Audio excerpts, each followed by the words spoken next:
मयूरभंज द्वारसुनी घाटी में पुणी दुर्घटना कार उपरे ओलटी पड़ा बस 4 गुरुतर 6 आहत 49 नंबर जातीय राजपथर द्वारसुनी घाटी में घटी मर्मदूत सड़क दुर्घटना। उभय बस और कार विशोईपटू बांगिरीपोषी आड़क आसुवा बेले द्वारसुनी घाटी में घटी दुर्घटना। घरे बस श्री गणेश कार को ओभरटेक करथुवा समय असावधानता हेतु भारसाम्य हराई कार उपरे पड़ जाइथिला। फल उभय बस और कार 4 जण गुरुतर होइथिबा बेले 6 जण पाखापाखि आहत होइछन्ति। घटनास्थल में बांगिरीपोषी अग्निशम बाहिनी और आम्बुलांस टीम पहुंची आहत को उद्धार करिछि। घटनार अधिक तदंत आरंभ करिछि बांगिरीपोषी पुलिस।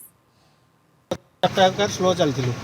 से हम पछरे गोटे ट्रक थिला ताकू ओभरटेक करी गोटे बसटा कोन से गणेश बस ओभरटेक करी जो आसिला स्पीड रे आमे सब ब्रेक स्लो रे अछु तनु छिया भाबिला चढ़ी जो पछड़ तनु छिए डाहाण को से पत्थर पहाड़ आड़ को काटि देला पहाड़ ऊपर चढ़ी के हम ऊपर उल्टी पड़ला बस आसिक आम पछरे पड़ा केमती केमती दुर्घटना है आपन कार ऊपर केमती बसटा आमे तो पछुक देखिलु ना से आमे गाड़ी चलाऊ सीधा आसिक ऊपर पड़ला आमे भाबिलु पत्थर गोटे आम ऊपर पड़ला पहाड़ देखल बसटा आम ऊपर आपन गाड़ी केते जण थिले 2 जण थे आपन कार किछ असुविधा ना तार बेसी किछ